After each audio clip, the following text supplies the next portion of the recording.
Hey there guys, how's it going? Dexstar here, and today we're talking about playing in 7/8.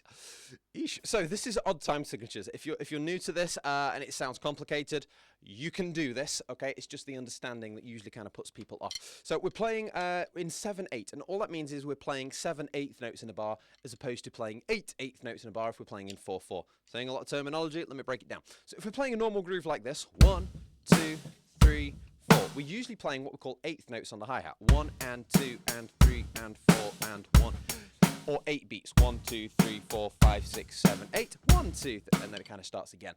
In 7/8, we're just playing 7 of those beats on the hi-hat. So 1, 2, 3, 4, 5, 6, 7. 1, 2, 3, 4, 5, 6, 7. And it creates this very odd, kind of cool rhythmic kind of thing, which you see a lot in a kind of prog rock music. You know, sometimes you even see it like in pop music a little bit and rock music quite a bit as well. So it's odd time signatures are here to stay. Okay, they happen more than you think, and every drummer should have at least a bit of an understanding of what these odd kind of signatures are. So anyway, without going too much into the theory, let me show you the groove. So the one we're doing here, like I said, we've got 7 hi-hats in there, and we're going to play bass drum on the first hi-hat, 1, and then we've got the second hi-hat, snare drum on the third hi-hat. So 1, we'll count it this way, 1, 2, 3, and then 4 is just normal hi-hat, 5, we've got a bass drum. So up to beat 5, 1, 2, 3, 4, 5. Dex is just sounding like a normal groove. Exactly. So we've got like a normal groove that you already know, bass and snare and bass. But then it changes here, and we're just going to play the 6th hi-hat on its own, and then the 7th hi-hat, we've got a snare drum with it, but you'll see I've snuck a little bass drum in between that 6th and 7th hi-hat as well, just to give it a little kick. So up to there again, 1, 2, 3, 4, 5, 6, and I'm sticking a little bass drum in there, and then beat 7 is the hi-hat and the snare drum together. And you'll see that last hi-hat kind of has the little tail on it. That's because its friend, the 8th note, has been chopped off. Okay, he's gone. Okay, which is putting us into 7. So 1, 2, 3, 4, 5, 6, and 7. 1, 2, 4, 5, and then 6 and hi-hat, bass drum, both hands together. 6 and 7. 6 and 7. So that's the tricky little groove bit. The rest of it's just getting your head around counting to 7 rather than 4s or 8s. So 1, 2, 3, 4, 5, 6, and 7. 1, 2, 3, 4, 5, 6, and 7. 1, 2. Oh dear. So that can be tricky, but spend some time with it and it's going to sound great. Now, the one thing that can help with this is playing along with your metronome. And you can set your most metronomes you can adjust to make them play kind of different beats. If you're not sure how, whichever metronome you've got, whether it's an app or it's on your drum kit or something like that, spend time, make sure that you can speed it up, slow it down, adjust the kind of timing. Sometimes you can change the subdivision. And if you're playing with it and you don't understand what's going on, you don't understand what all these numbers mean or these things, well, don't shy away. You're a drummer, okay? Spend some time. The more you understand your metronome, the more you understand the kind of core of what drumming is by getting into these different note rates and things. So I've played with this, and now it just clicks up to 7 rather than what it would normally do, which is 4. So we're going to have 1, 2, 1, 2, 3, 4, 5, 6, 7, 1, 2. And you hear that louder click on beat 1. 5, 6, 7, 1, 2, 3, 4, 5, 6, 7, 1, 2, 3, 4, 5. After that 1 is telling me where beat 1 is, which is where I want my first bass drum to be with this groove.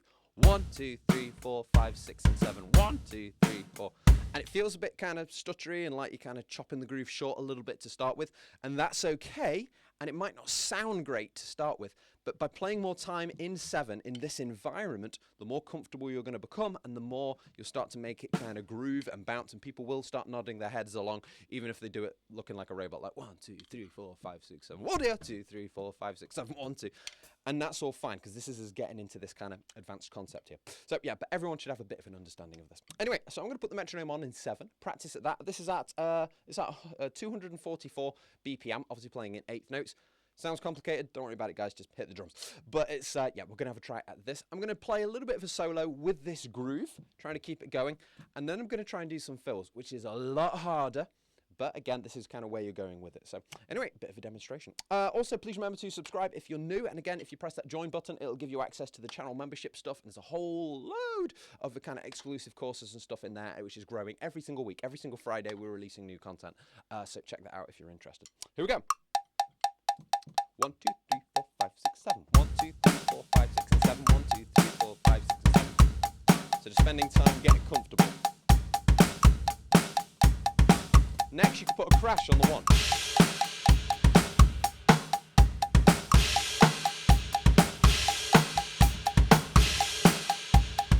And then improvise.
playing in 7. So a bit of that just to sink your teeth into. So have some fun with that one, guys. Again, try and improvise with it. If you get stuck with it, again, please let me know. I'd love to help you guys out. And again, if you get part of the membership program, again, you get included with the price of it, you get video response lessons with me. So you can send me a video of your playing, any questions. I send one back, talking to you just like this, answering your questions and trying to help you get better at the drums. So anyway, you guys take it easy. I'll see you for the next lesson sometime soon.